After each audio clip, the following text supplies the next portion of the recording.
There's a chart I saw recently that I can't get out of my head. A Harvard business professor and economist asked more than 5,000 Americans how they thought wealth was distributed in the United States. This is what they said they thought it was. Dividing the country into 5 rough groups of the top, bottom, and middle 3 20% groups, they asked people how they thought the wealth in this country was divided. Then he asked them what they thought was the ideal distribution. And 92%, that's at least 9 out of 10 of them, said it should be more like this. In other words, more equitable than they think it is. Now that fact is telling, admittedly, the notion that most Americans know that the system is already skewed unfairly. But what's most interesting to me is the reality compared to our perception. The ideal is as far removed from our perception of reality as the actual distribution is from what we think exists in this country. So ignore the ideal for a moment. Here's what we think it is again. And here is the actual distribution. Shockingly skewed. Not only do the bottom 20% and the next 20%, the bottom 40% of Americans barely have any of the wealth. I mean, it's hard to even see them on the chart. But the top 1% has more of the country's wealth than 9 out of 10 Americans believe the entire top 20% should have. Mind-blowing. But let's look at it another way, because I find this chart kind of difficult to wrap my head around. Instead, let's reduce the 311 million Americans to just a representative 100 people. Make it simple. Here they are: teachers, coaches, firefighters, construction workers, engineers, doctors, lawyers, some investment bankers, a CEO, maybe a celebrity or two. Now let's line them up according to their wealth. Poorest people on the left, wealthiest on the right, just a steady row of folks based on their net worth. We'll color code them like we did before based on which 20% quintile they fall into. Now let's reduce the total wealth of the United States, which was roughly $54 trillion in 2009, to this symbolic pile of cash. And let's distribute it among our 100 Americans. Well, here's socialism, all the wealth of the country distributed equally. We all know that won't work. We need to encourage people to work and work hard to achieve that good old American dream and keep our country moving forward. So, here's that ideal we asked everyone about. Something like this curve.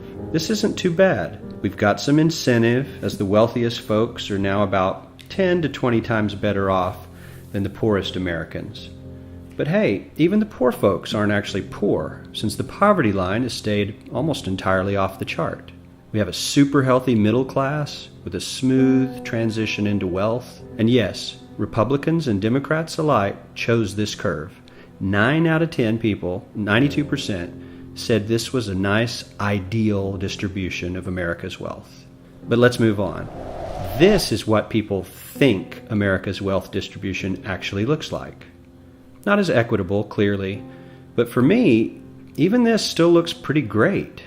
Yes, the poorest 20 to 30% are starting to suffer quite a lot compared to the ideal, and the middle class is certainly struggling more than they were, while the rich and wealthy are making roughly 100 times that of the poorest Americans, and about 10 times that of the still healthy middle class.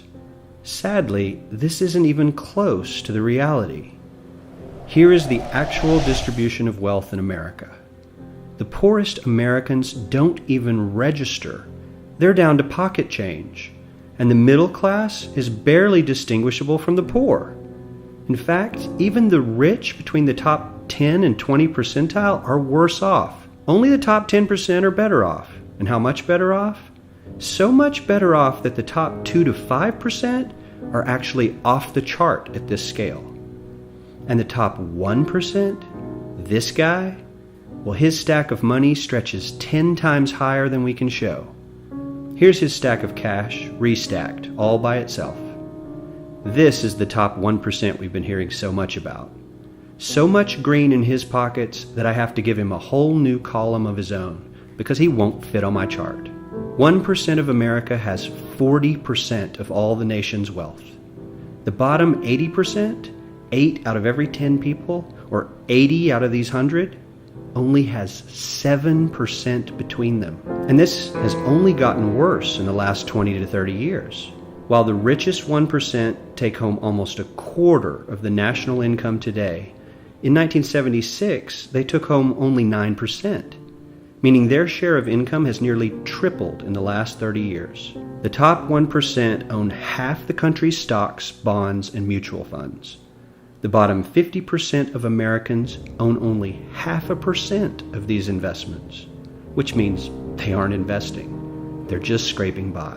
I'm sure many of these wealthy people have worked very hard for their money, but do you really believe that the CEO is working 380 times harder than his average employee? Not his lowest paid employee, not the janitor, but the average earner in his company. The average worker needs to work more than a month to earn what the CEO makes in 1 hour.